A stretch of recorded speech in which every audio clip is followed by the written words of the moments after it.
जज साहब आ रहे हैं। अरे सब लोग खड़े हो जाओ। ए लंबू, क्या नाम है? कलुआ। कलुआ? कौन कलुआ? कलुआ को नहीं जानते? ना। जौन आदमी कलुआ को नहीं जानता वो पूरा दुनिया को नहीं जानता है। अरे ये कोर्ट रूम है, तुम्हारी स्टेज नहीं है, समझे? कार्रवाई शुरू की जाए। तुम्हारे पे विश्वास नहीं है, पहले कसम खाओ। हाँ, हम अपन मोबाइल हम अपन ना जज साहब के मोबाइल की क्रिया खा के कहते नहीं। हम जौन कहब सच के सिवा कुछ ना कहब। हेलो।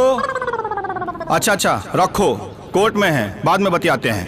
ओ हीरो, चलो शुरू करो। हम कैसे बोल दें? आप लोग बोलते हैं लेडीज फर्स्ट, तो पहले हमारी जान बोलेगी। सुना, बोला, डरिए मत। हाँ, अरे यार, तुम लोगों का हो गया हो तो कार्रवाई शुरू करें। ठीक है।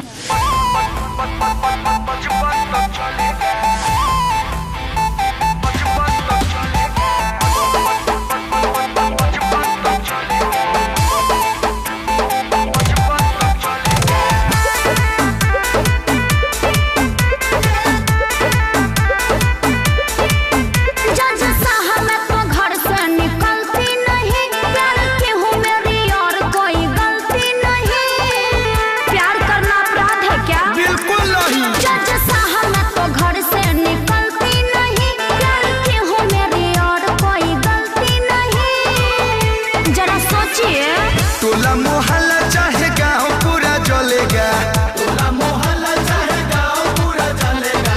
बचपन का प्यार मेरा बचपन तक चलेगा। अरे बचपन का प्यार मेरा बचपन तक चलेगा।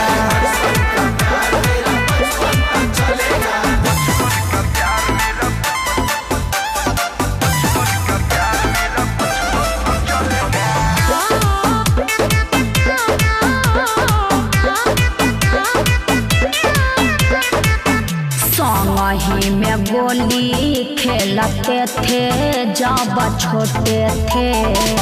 चोट मुझको लगती थी तो ये भी बड़ा रोते थे। कैसे बुलाई संगे संगे के पढ़ाई, एक के टिफिन में खवाई। लड़की के भाई हमसे करता लड़ाई, कहियो को दे हम कुटाई। साला तोरा के ऐसी कूटिए देती। ए हित ज्यादा मत बोल, तो मार के कपार फोड़ देता। आडर। नहीं, लड़ी लो। नहीं, लड़ी लो तुम लोग। नहीं, लड़ी लो। अरे यार, तुम लोग एकदम में वकील सर, अश्लील नहीं, हम बोल रहे हैं। बालिग है हम, कोई क्या मेरा कोलेगा। बालिग है तू, तेरा क्या कोई कोलेगा। बचपन का प्यार मेरा बचपन तक चलेगा। अरे बचपन का प्यार मेरा बचपन तक चलेगा।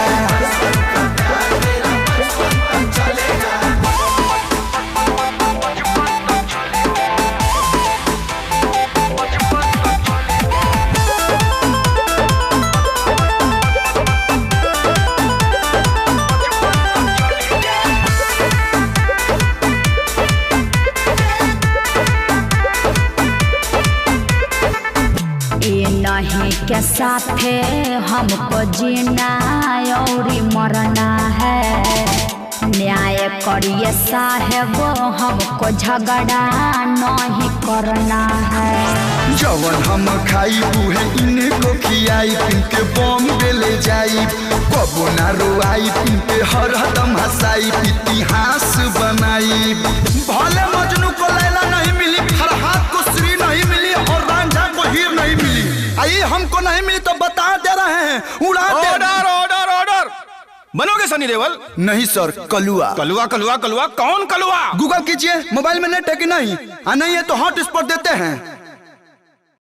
अभी पुरानके पे चल रहे हैं, तो सुनिए। दुश्मन हमारा देखी देखी हाथ मलेगा। दुश्मन तुम्हारा देखी देखी हाथ मलेगा। बचपन का प्यार मेरा बचपन तो चलेगा। बचपन का प्यार मेरा बचपन तक चलेगा। अरे यार, हम तो एकदम में मतलब नहीं। आओ बैठ जाओ कुर्सी। तुम ही दे दो फैसला। नहीं दे दो, नहीं दे ही दो फैसला। नहीं जनाब आप सुनाइए। तो लड़के का प्यार और लड़की का संस्कार देखकर और हाँ आप लोगों का नाच मतलब समर्थन देखकर मैं ये फैसला सुनाता हूं कि लड़की का साथ 55 ए हो और खाली 55 तक। अरे नहीं सर, आजाद सिंह जी तुकबंदी मिलाने के चक्कर में 55 लिखे थे। हम तो जीवन भर प्यार करेंगे। पक्का ना? पक्का।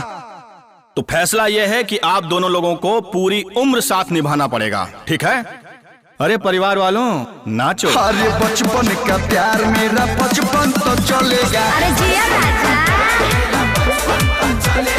बचपन का प्यार मेरा 55 तो चलेगा। थैंक यू सर, शादी में बुलाएंगे, आइएगा। मिस कॉल मारे, सेव कर लीजिए नंबर। तो अरे क्या नाम बताया था? दुश्मन हमारा देखी देखी हाथ मोलेगा। बचपन का प्यार मेरा 55 तो चलेगा। बचपन का प्यार मेरा 55 तो चलेगा। अगर सच में ये गाना आप लोग को अच्छा लगा तो ज़्यादा से ज़्यादा लाइक करें, कमेंट करें, शेयर करें और सब्सक्राइब करना ना भूलें। ओ भैया यहाँ पे